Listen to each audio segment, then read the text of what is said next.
thank you everyone at home joining us right now. I'm just gonna bring up the feed and put us on mute here. There we go. Okay.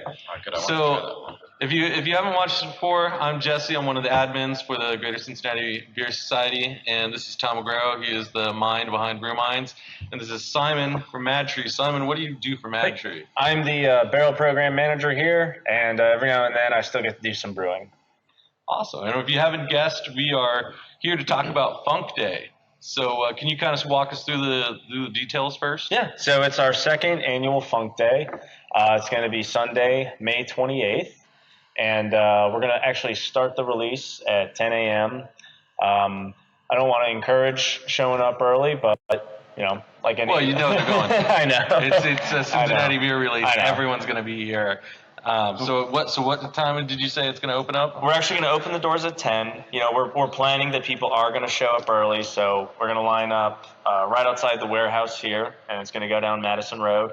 If the weather's not so hot, we're going to open up the brewery at least, let the people in the warehouse get warm. We'll still start selling at 10. We're going to have 5 sours available this year, a little bit more variety to it. At least it's what we're offering than we had last year, so I feel like last year maybe people kind of felt they had to get the whole gamut of beers because they was pretty similar lineup with this. There's a lot of variety, maybe a little easier to pick and choose because like last year, there's some we have, we did quite a large amount of, and some we did just a few barrels of. So is everything pretty well spaced out between the different varieties this year? Or? Absolutely, yeah. We go from some very dry, I don't want to go super tart because that's not exactly our style, but more on the tart side to a little more sweet, slow sip, and high ABV stuff. Awesome. It looks like you've got a couple here for us today. Like, what do we got? Absolutely, we can crack these open. We can start with Sequoia's Gift. This is actually one of the lower priced ones we're going to be offering on Funk Day, where normally we hit like $12.50 for a beer, including tax. This one we're going to do $10.50. This is a Brett only, well, kind of a blend actually. It started with a Belgian base that we aged in some red wine puncheons and blended it with a Brett only.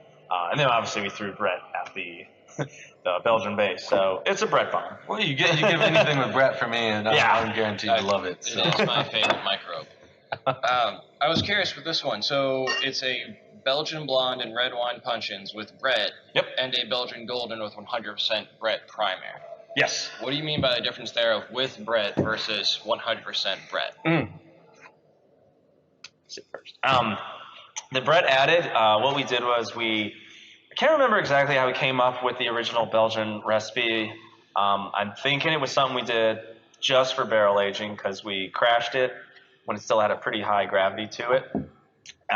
Threw it in the barrels, and then we threw Brett at it. So we started it with a Belgian yeast to kind of get some of that Belgian candy flavor going in it, and then we let Brett finish it out. Gave a really clean Brett finish to it, but also kept kind of the Belgian flavors like on the upfront.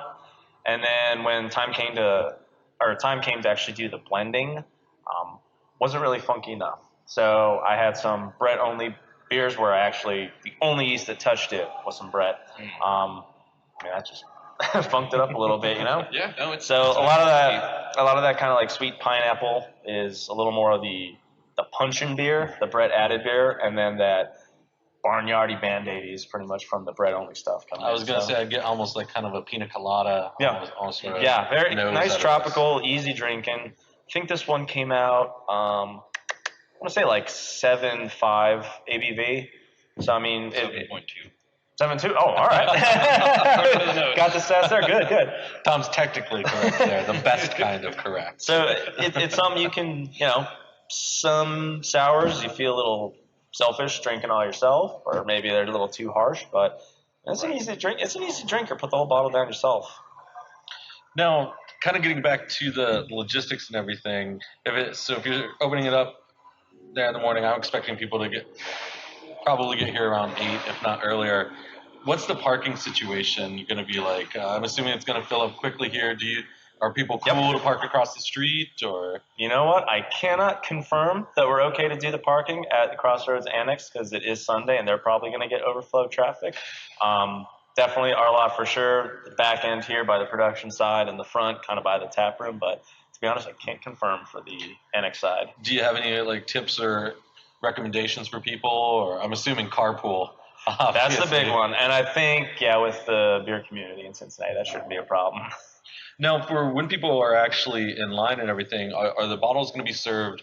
Is it going to be a first come, first serve, or are you doing a number system, or what should people expect when they show up? Essentially, it is a first come, first serve, but I believe it's going to be 9 o'clock. We're going to have people come out, similar like they used to do with iPhone releases, and like we did last year, where we're going to go around with. We actually have one of the cards right here, hands it out, and you can check off, what beers you're going to want. We're going to check them to make sure that, the actual numbers will add up and you'll get what you want. But fancy graphics. It is essentially, first come, first serve in that sense. Now, part of everybody gets excited about these releases and stuff around town. Do you have any suggested do's or don'ts for people when they come here? Obviously, don't be a jerk. Yeah, whenever you go to release, just don't be a jerk. That's the big one. Don't be a jerk. What else do you need? But be respectful. Yeah, that's the big thing. We're going to try and be as accommodating as possible. Parking's probably going to be rough. It's a big lot. It fills up quick. Hopefully the weather cooperates with us. We acknowledge that there's going to be a lot of people standing out in line. We try our hardest not to ignore what's going on and be accommodating. But now, will people be able to buy them in line and then they can just go up and get a token for it and then they get the beer, or will they buy at the point of sale? They'll buy at the point of sale. Basically keep your card on you. I believe you'll hand that to the first person. They're going to hand you your bottles in exchange for the card, and they will then hand a slip to the person on the point of sale to take care of you. Try and get it done as quick as possible. We just got a question in from Kyle Burris. This is tangentially related. They want to know, when can we expect the haze? Like, when is it New England style? It's not planned anywhere yet. I can just say that it's not planned yet. Sorry. We did a Hoff Stevens maybe last year called Hazy. I don't know. Can revive that. But unfortunately, as of yet, well, I don't know if I'd say unfortunately for everyone, but as of right now, there's no plans. Cool. Well, can you kind of walk us through all the different varieties, like what we can kind of expect from? Absolutely. So we went over Sequoia's Gift. Personally, my favorite of the list. Super easy drinker, not too acidic. Right across from it, Out of the Woods. That was a Belgian blonde was the base, and we aged that in some reclaimed bourbon barrels that have been used already. So they kind of stripped a lot of the heavy bourbon flavors away, just got a little sweetness from it. And we hit that with raw sumac, which is a very interesting ingredient. It tartaned up the beer almost immediately, like a kind of a unripened raspberry, kind of harsh, earthy tartness to it. And we threw some Brett at it and locally sourced honey from Carriage House Farms. Just tons of food for the Brett to eat. And it gave a nice kind of honey residual flavor too. It's a heavy hitter. I think that one came in at, I'm going to go 9.7 ABV. Yep, 9.7. Yeah, they said. Oh, is it right on the back of the card too? GTA. Oh, we had a little cheat sheet going here. Yeah. We're here to 5-4. quiz you. All right, well, at least I got that one. Again, super approachable. Very kind of lactic and gummy candy like tartness to it. Nothing too harsh. Not very acidic. Easy drinker. No, I'm loving this Sequoia's Gift right now. Like it's as you say. Like there's that nice kind of funkiness and that acidic hardness, but there's more like a kiss of acidity to just kind of start your palate, and then it just really mellows out into like the funkiness. I mean, kind of our mission with our sour program here is that everything is approachable from kind of wherever you land in your favorite sour beers, where some stuff is going to be very light on tartness, what we do. Either we've released it, it's releasing, or it's still in barrels. Maybe that's on the super light end, but for someone who's kind of new to sours, it's very approachable to kind of understand, oh, okay, these are the flavors you'll understand. And even our most acidic, which would in this case be Levanto Oscuro, still very approachable. Maybe you drink it and say like that's a bit much, but it's nothing that purposely goes out and just knocks your teeth out, you know? I think a big question on everybody's mind, and I've always wondered this, Tom can maybe back me up. What is a Levanto? Oh, okay. Well, Levanto started where, as you can probably tell from last year's Funk Day, a lot of the beers were the same base. And it was a take on Lift, our Kolsch. We took the same kind of base malt bill to it. We upped the wheat. We dropped some of the hop profile to it to drop the acids down, the alpha acids.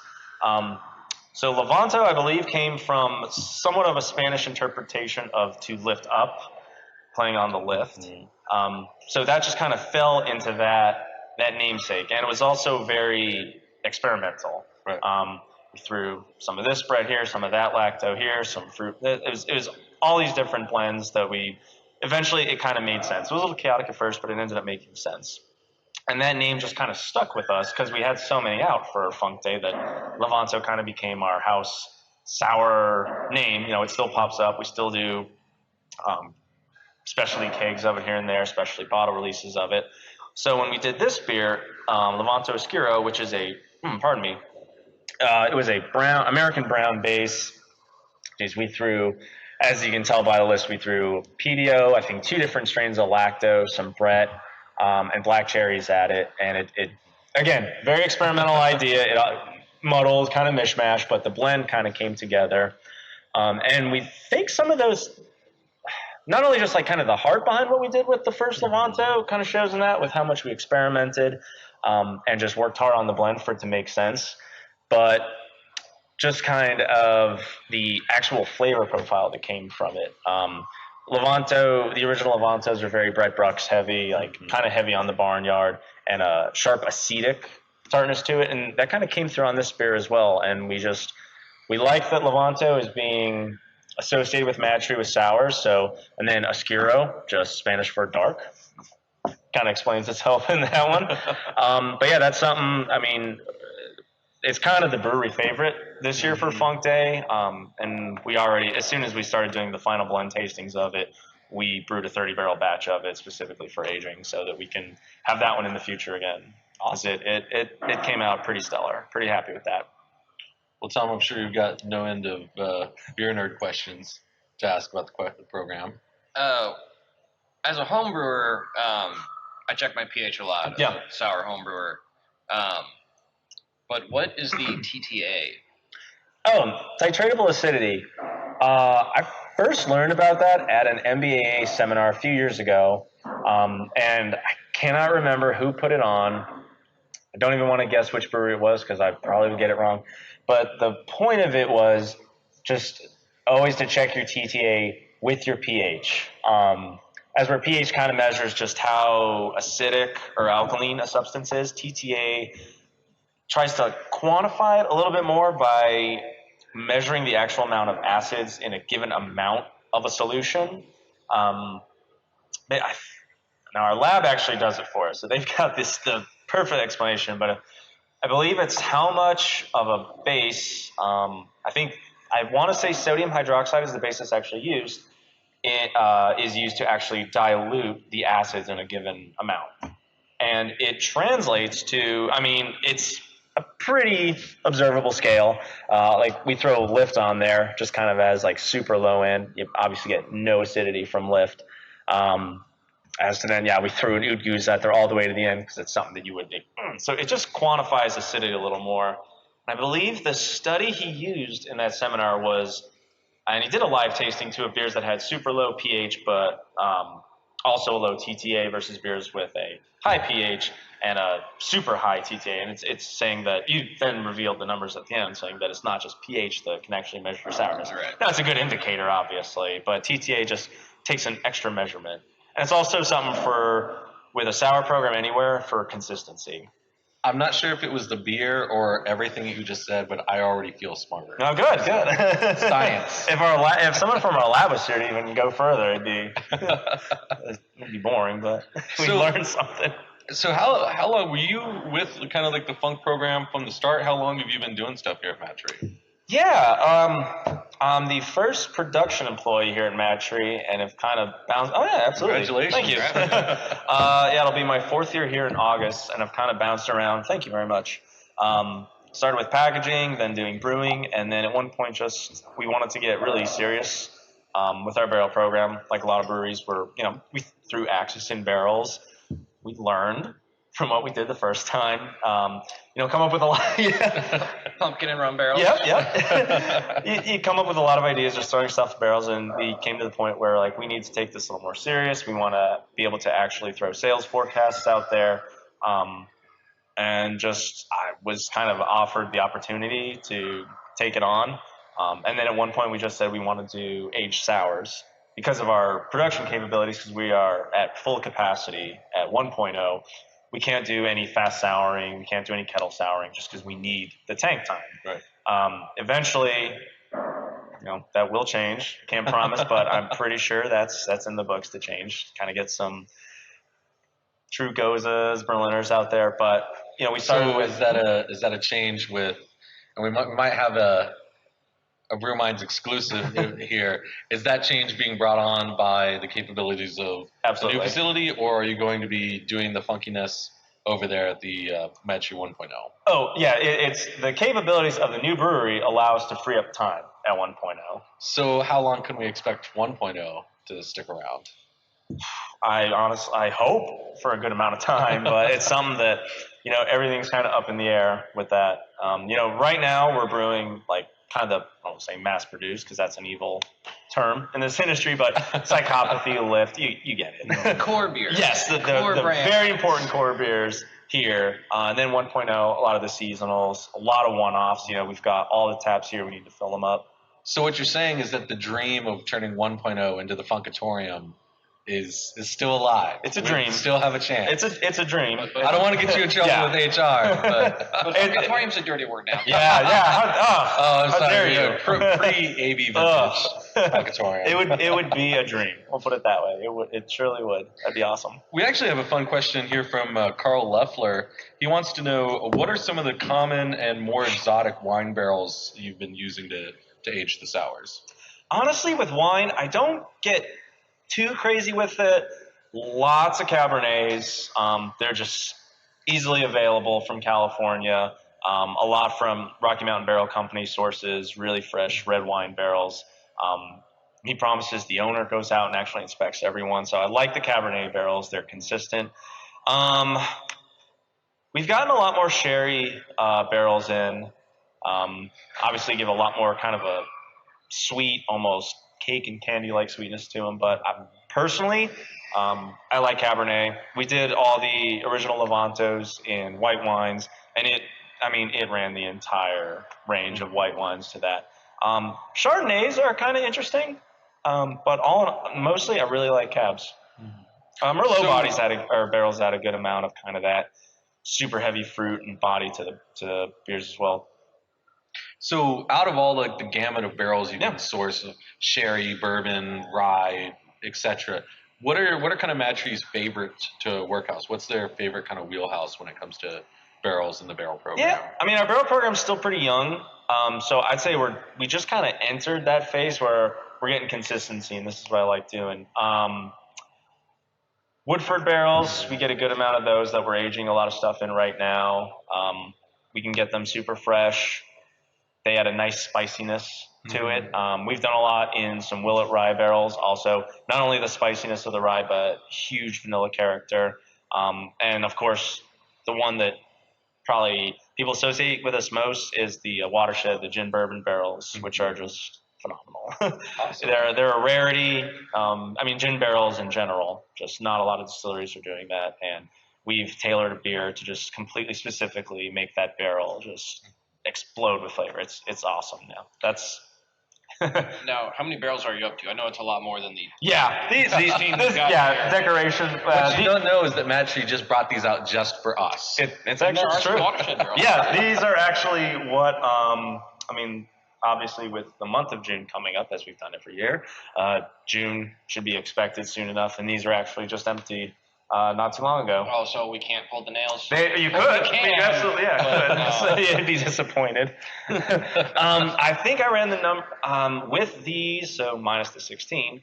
I want to say I'm at like 140 right now, and we're probably filling about 10 a month at this point. That's pretty good. Yeah, absolutely. So about how many bottles can you usually get out of a barrel? When we empty it with the dead space or any kind of residual char or fruit that went in is left over, we get about a barrel and a half. So you would call that 28 cases maybe. Awesome. Well, I think the question I kind of want to lead into next, going back to the logistics of this, what can kind of people expect when it comes to case amounts and whatnot? Like, and bottle limits. What can people expect with bottle limits, case amounts? Are there any beers that – I've got 3 questions in there now. But are there any beers in particular that you think are going to go fast or that people should pay particular mind to? It is a 1 bottle per consumer limit. The one that's going to go definitely fast is Ford the Mill. That is just we went pretty keg heavy on that when we did that because we released it last year originally in kegs. So there's a small – I want to say maybe 30 cases of that if even available. It's going to go fast. It's a heavy hitter. It's 10.5 ABV. There's like 20 ingredients in that beer just from the base alone. We did a lot of like root beer ingredients in it. It's when we were making our root beer a lot. I thought these flavors really pop. What do we throw in that? Oh yeah, cherries and Brett in I think they were Willet Rye barrels actually that we rinsed out. Tried to pull some of the bourbon harshness and residual alcohol out of that, so Brett could take off. Super approachable beer for its ABV and just a huge amount of ingredients in it. Very interesting. Because of that and the amount, I'd say that one's going to go fast. And people may have gotten a taste of it. We've released it a few times in kegs, so some out there may know what they're expecting and want to pick it up again. And so a lot of it might just be something completely new. Once people have got their bottles, is everything going to be on tap from the start out there in the tap room? Absolutely. We're going to have these 5. We're going to have our 2016 Cherry Levanto, and then we just did a few months ago a 2017 single barrel of Strawberry Levanto. It was the same base. It was the barrel just we were holding on to. Strawberry was developing more and more after we even bottled it, so we said let's do a single barrel release of that. So that'll be on tap, and then we're going to have a few guest taps too from Little Fish, Jackie O's, and Yellow Springs. That's right. That's right. To start us. Yep. Tom's not allowed to drink that. His hands off for Tom. Well, we should crack open the next one. Yeah, absolutely. But again, if you're just joining us now, we're talking Funk Day here with Simon, the barrel program manager here at MadTree. I'm Jesse with the Greater Cincinnati Beer Society, and this is Tom McGraw, the mind behind BrewMinds. So thank you again for joining us and talking Funk Day with us. And this is the sour cherry stout. Sour cherry stout. This one's been not necessarily bottle released, but it was at Funk Fest up in Indianapolis. It's been on specialty draft a few times around town, so it's something people may have gotten a taste for. This was a blend of some imperial stouts, some bourbon barrel aged imperial stouts, with some the base. I think it was just a straight up just sour base recipe we've done a few times. Just lacto and fruit bombed it just to get a nice fruity tartness to it. And the idea was to take the two and try and get a chocolate covered cherry final product of it. Just chocolate and fruit. Those two styles obviously work together. And this is the final product of it. I will say that the chocolate covered cherry idea worked out pretty well. Yeah, absolutely. Thank you. Yeah, you guys will have to make next time you go out for hop selection, go talk to Chucker Cherries out there in Yakima. We have a question from Stephen Ritter. He wants to know if chamomile Levanto will be on draft. It will not. Just cherry and strawberry this year. Yeah, we definitely have plans to do chamomile again. That was the that was the standout beer, I think, of last year. Just being a lot of sour beers, and we're obviously no different. Like to add fruit, just to add something so kind of creamy and spicy like chamomile really popped. I get in the aroma of this, I get like a lot of cacao nib right there, kind of up front. It's a very hearty kind of bouquet. Yeah, very raisiny too, dark fruit. Yeah. It's our stout ages. It starts off with that heavy creamy chocolate, and then as it ages, gets very dark fruity and stone fruity. Now is this Axis? I mean, it said Russian Imperial Stout. Yeah, it's just Axis. Okay. You don't say just Axis. Well, yeah. Well, all right. It's Axis Monday. Not just. So, can you tease out any plans for future releases? What can we expect? It's only Funk Day on Sunday, but what can we expect for next Funk Day? Exactly, and the plan going forward is to kind of always have a Funk Day every roughly between April and June. Mm-hmm. The one I could definitely say for sure, because it's coming along spectacular, is we've taken Boys in the Hood, which we've done several times, kind of a Belgian-American blend almost with heavy on the boysenberry, so very tart. We've taken that base, altered it a little bit, and we used the boysenberry sugar and just a whole bunch of sour cocktail stuff to actually truly barrel-aged sour it. Come along really well, and that's something we hope to get out next year for sure. Awesome. Do you have any sort of secret surprises for the fans tomorrow that you can hint at? Sunday. Sunday. Sunday at 10. I'm preparing to move, so my timeline is all jacked up right now. I want it to be Sunday.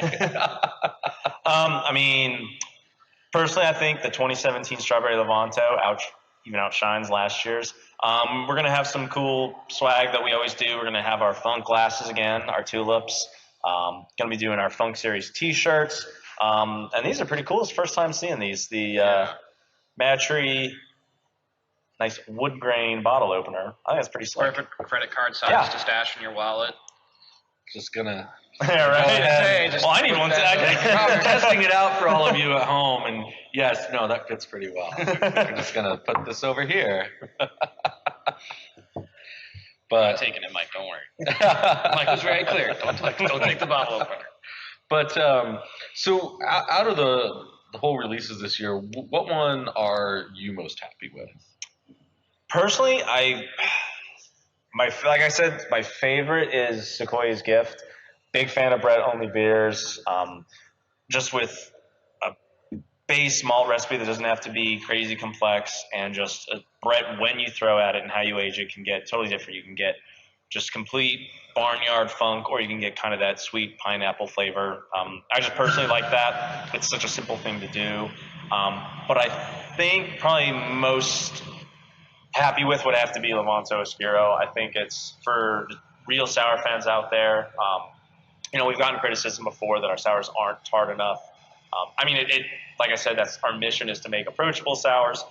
This is the one I think that's going to please those people the most. There's always going to be somebody who wants everything to be like Upland Persimmon. Yeah. And then there'll be people like me who are like, I know I won't drink Upland Persimmon anymore because, good Lord, I think that could eat paint off a wall. Yeah. My personal opinion. I know other people love the acidity there, but yeah. I mean, and it just falls into kind of our mission with, doing Imperial pint bottles. It's something that you can share, or you can drink yourself, not feel that you're hogging a rare beer from your friends and being selfish with it, or that it's too much. And it just plays even further with kind of the acidity level we go with our sours.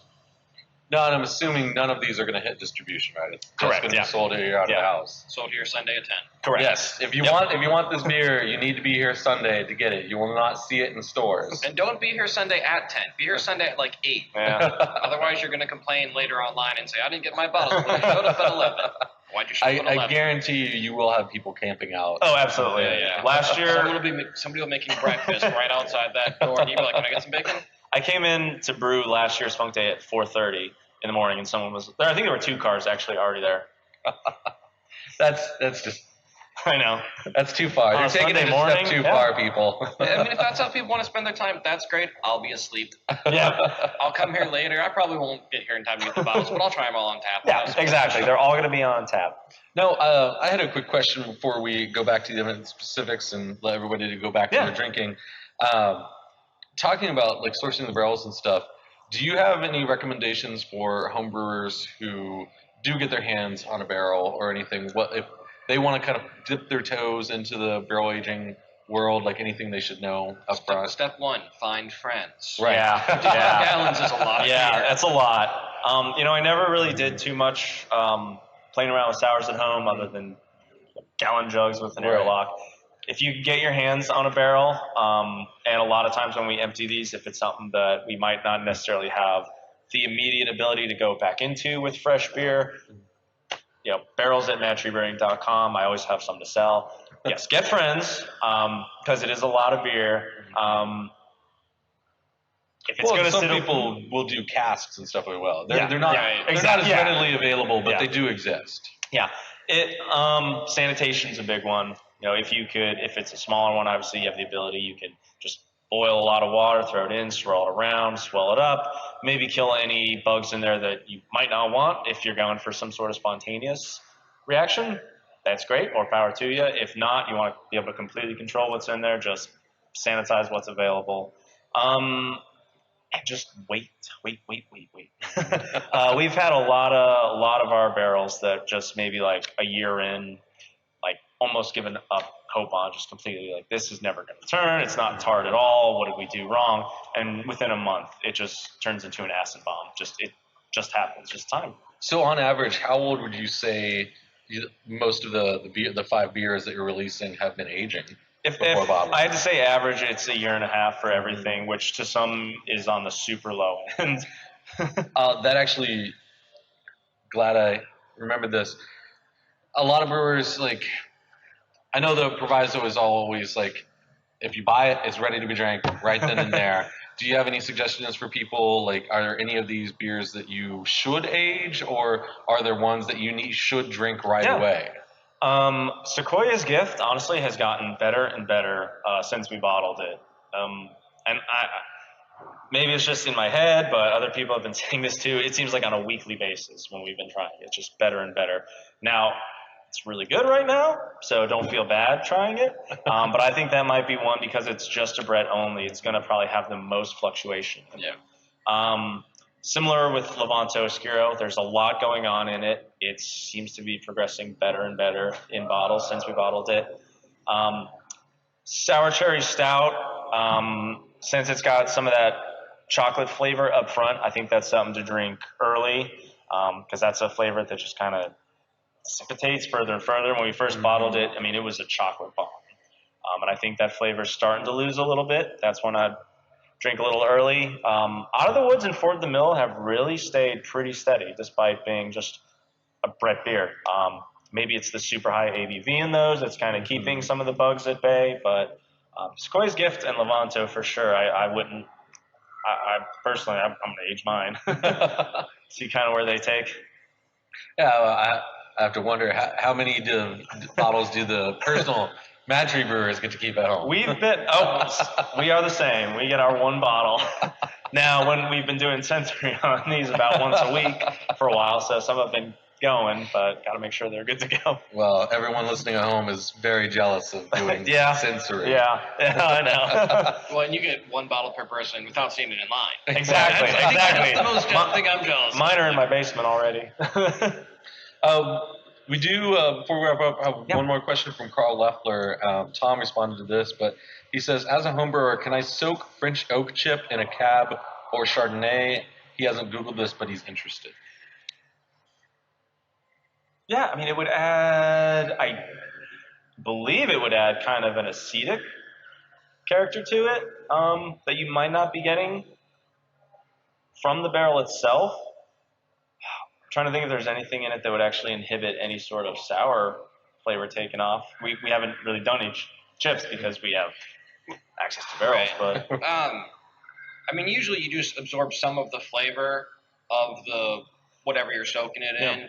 I mean, I think the bigger thing with using wine barrels from breweries, from what I understand, is you may not get a lot of flavor out of it, but there's some bugs in there too. You can go right back in. And it's not like a tremendous amount of flavor like you get out of a bourbon barrel. Yeah.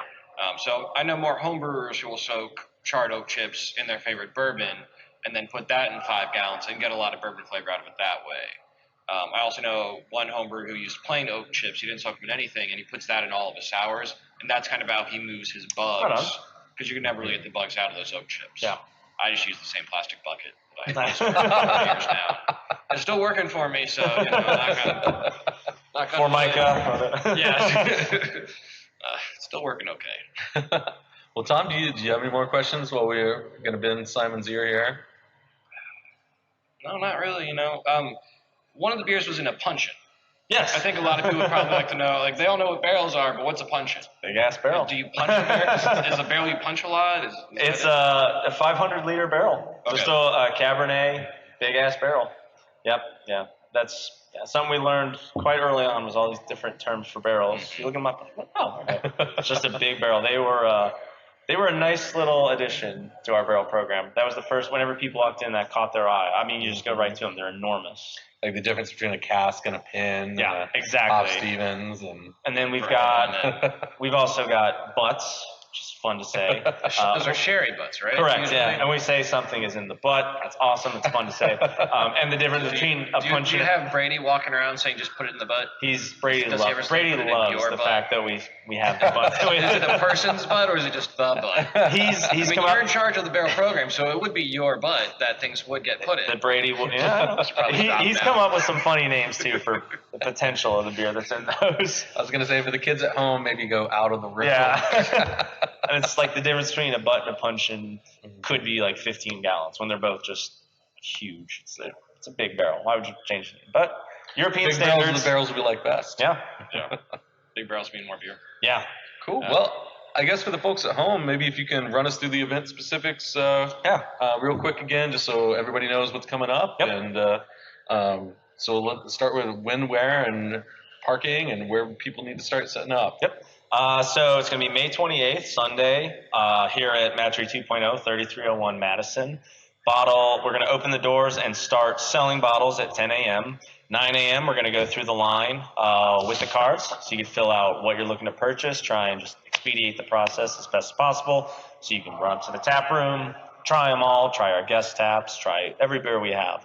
Get some Catch a Fire pizza. Absolutely. Catch a Fire will have a special menu. Yes, that's true.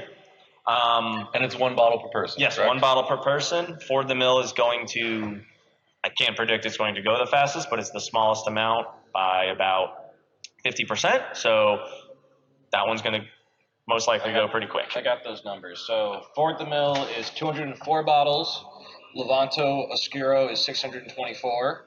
Out of the Woods is 660 bottles. Sequoia's Gift is 744 bottles. And then the Sour Cherry Stout is 1,092 bottles. Oh, all right. And the Sequoia's Gift is $10.50 a bottle. Everything else is $12.50 a bottle, if you're counting your pennies now. Yes.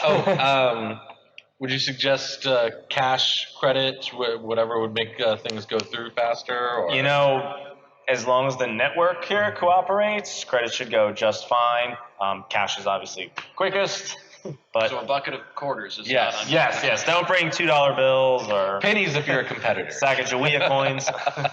and again, like nothing going to distro. It's correct. All this here. Is all in-house bottle release. So if you want to get your funk, got to be here Sunday, and recommend camping out early. And we'll have all these cherry Levanto on draft and a single barrel strawberry Levanto from the same. I'd say it's like 2.5 years old now, if not even more.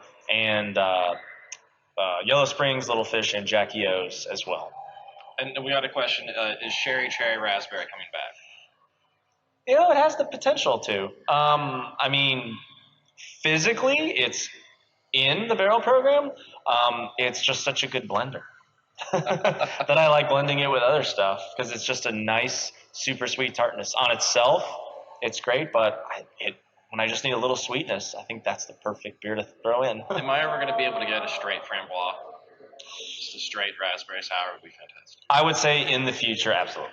Awesome. Yeah, I'll take that. I like that. In the future, absolutely. You heard it here first. All right. Thank you, everyone, for joining us. And Simon, thank you for taking the time. Thank you. And Tom, thank you for partnering with GCCBS and doing this all live with us. So, everybody, see you on Sunday.